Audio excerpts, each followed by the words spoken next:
Chegamos então em João 4, dentro do cânon bíblico. Esse episódio tem um lugar especial no meu coração. Porque eu amo mesmo, é uma coisa que eu gosto muito, irmãs, e eu recomendo. Se você não tem o costume de fazer isso, eu recomendo que você aprenda a ler a Bíblia dentro do cânon. Então, o que é muito importante para nós fazermos muitas vezes? Eu tenho um material aqui em casa que eu vou mostrar para vocês daqui a pouco, que me ajuda muito nisso.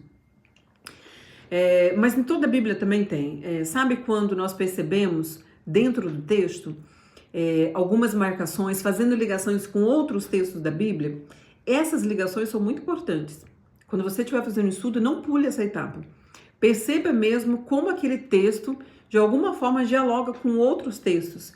Porque é assim que nós vamos percebendo, interpretando os textos dentro do seu contexto, dentro do livro, depois o livro dentro do cânon, e por consequência nós vamos compreender como que a mensagem que nós estamos a estudar faz sentido para toda a narrativa da Bíblia.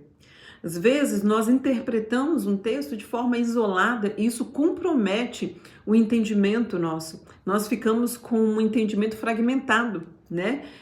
Reduzido, empobrecido, mas que a Bíblia, na verdade, não está dizendo somente aquilo ou exclusivamente aquilo, mas é algo muito mais profundo. E nós só vamos entender perfeitamente quando nós colocamos aquela passagem ali para que seja iluminada pelo cânon.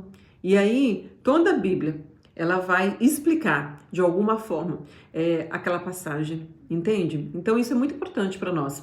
Eu vou pegar aqui um material que eu tenho e vou mostrar para vocês, mas em todas as Bíblias tem. Esse material é porque eu gosto muito e ele me ajuda muito. Ele é mais profundo com relação a isso, ele tem mais, como é que fala? Ele tem mais conexões, né? Traz mais exemplos. Mas na sua Bíblia você pode fazer isso, na Bíblia digital também tem isso, tá bem? Então vamos lá. Esse material aqui, antes de entrar em João 4, só para eu explicar. Esse material aqui é muito legal, irmãs. Olha. Ele chama Bíblia com Texto, mas aqui ele só tem, por partes, né? Então aqui nesse aqui, ele só tem os evangelhos e Atos. Mas, por exemplo, eu vou abrir aqui, olha, eu abri aqui aleatoriamente Lucas 14. Depois Lucas 14, ele vai mostrando, à medida que eu vou avançando no texto, ele vai mostrando outras passagens que se conectam, que fazem, né, relação com aquela passagem. Então aqui ele apresenta, olha, Êxodo, depois Provérbios. Esse aqui é um material, além de lindo, né? Ele é um material muito interessante, porque ele realmente nos ajuda a fazer essas conexões. E nós precisamos aprender a ler as passagens dentro do cânon. Mas dito isso, vamos para João 4, então. Esse é o nosso penúltimo capítulo. Pega aí o seu cafezinho. E vamos comigo no penúltimo capítulo. Hoje nós vamos estudar, então, João 4 de uma forma diferente. O que esse texto representa dentro da Bíblia. Que ligação ele tem com outras passagens da Bíblia, muitas delas nós já vimos aqui, né? No Antigo Testamento em especial, nós falamos sobre Oséias, nós falamos sobre Gênesis, nós falamos sobre Êxodo, mas hoje nós vamos fazer uma linha, assim, vamos dizer, mais profunda do texto. Então, João 4, capítulo 4, né? Não é apenas um relato de um encontro isolado no poço. Nós precisamos perceber isso e eu acho que nós já percebemos ao longo desse caminho aqui, né? Ele se insere, minha irmã, profundamente no plano redentivo de Deus, apresentado ao longo de toda a Escritura. Então, isso nós precisamos entender. Temos aqui uma ponte, né, entre lei, lembra do primeiro episódio? Temos aqui uma ponte entre lei, profetas, evangelho, e mostrando sempre que Jesus é o cumprimento de todas as promessas divinas, né? Nós vimos isso. Então, desde o Antigo Testamento, nós vemos elementos que João, capítulo 4, retoma e cumpre. Lembra? Quando a gente fala de poço, como lugar de encontro, de revelação, nós falamos também dos relatos de Rebeca, que está lá em Gênesis 24, falamos de Raquel em Gênesis 29, falamos de Zípora em Êxodo capítulo 2. Os poços, né? Os poços aqui eram cenários providenciais de revelação e de aliança, né? E em João 4, o que a gente vê? O que nós percebemos que acontece ali? O poço se torna um lugar de revelação plena de Deus. João, ele ressignifica, né, inspirado por Deus, ao relatar o que aconteceu ali, ele está ressignificando inclusive o poço, onde a sede humana foi confrontada, mas também foi satisfeita, foi saciada pela água viva que Jesus ofereceu para aquela mulher. Jesus ali faz uma nova aliança com aquela mulher, restaura, mas também não somente a história dela, não somente aquela área na vida dela, mas oferece uma aliança eterna e definitiva, né? Diferente do que ela tinha provado até aqui. Outra coisa que a gente vê ali, um outro ponto, é da sede espiritual e da adoração verdadeira. Lembram-se? O profeta Oséias, capítulo 14, verso 4, porque no episódio anterior eu tive que anotar aqui porque eu falei errado, falou sobre infidelidade e da necessidade de restauração do coração daquele povo. Lembra? Se você ainda não leu o capítulo 14, verso 4 de Oséias, para aqui e vai lá ler. Jesus cumpre todas essas promessas ao revelar-se como a fonte de vida e mostrar que a verdadeira adoração não depende de locais nem de rituais, não é em Jerusalém, não é no Monte Gerizim, mas é numa relação viva com Deus, não é? Depois, um outro ponto é que Cristo revela-se como aquele que vem inaugurar uma nova e definitiva aliança. Nós vimos isso claramente aqui no encontro dele com a mulher, né? Ele ressignifica, inclusive, o tema aliança na vida da mulher. Então, aqui nós precisamos ter atenção com uma coisa. A lei apontava para a aliança de Deus com Israel. Os profetas clamavam por essa reconciliação e também por restauração do povo, lembram?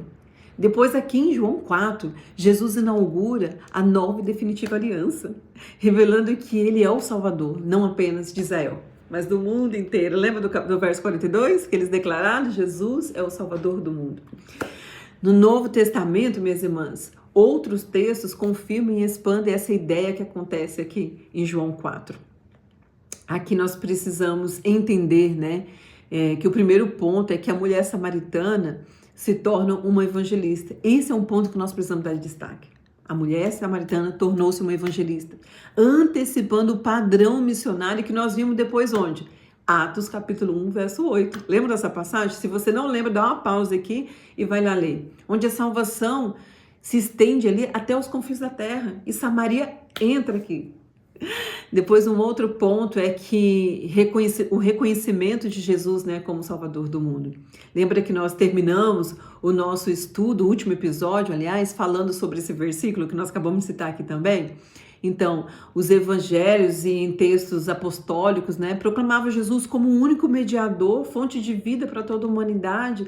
Então, quando nós vimos aquele povo declarando Jesus como Salvador do mundo, peraí, a gente tem que parar e pensar, eu já vi isso em outro lugar. Isso aqui faz conexão com a Bíblia em outros textos. Em 1 Timóteo capítulo 2, verso 5, fala sobre isso. Hebreus capítulo 12 fala sobre isso, lá no verso 2. Vamos percebendo também que as cartas paulinas falam sobre isso. Nós vamos perceber vários textos que fazem conexão com João 4, quando fala que Jesus é o Salvador do mundo.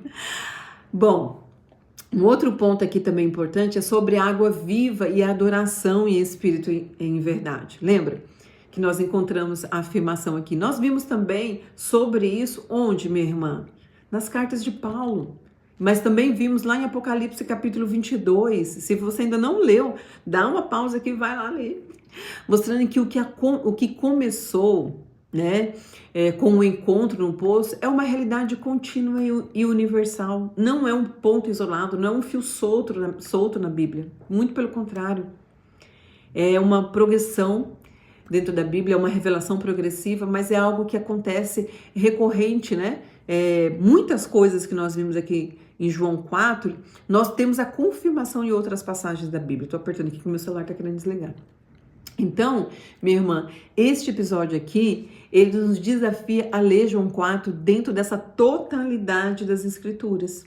A sede humana, a promessa da aliança, a verdadeira adoração, ela só encontra uma realização plena em Jesus.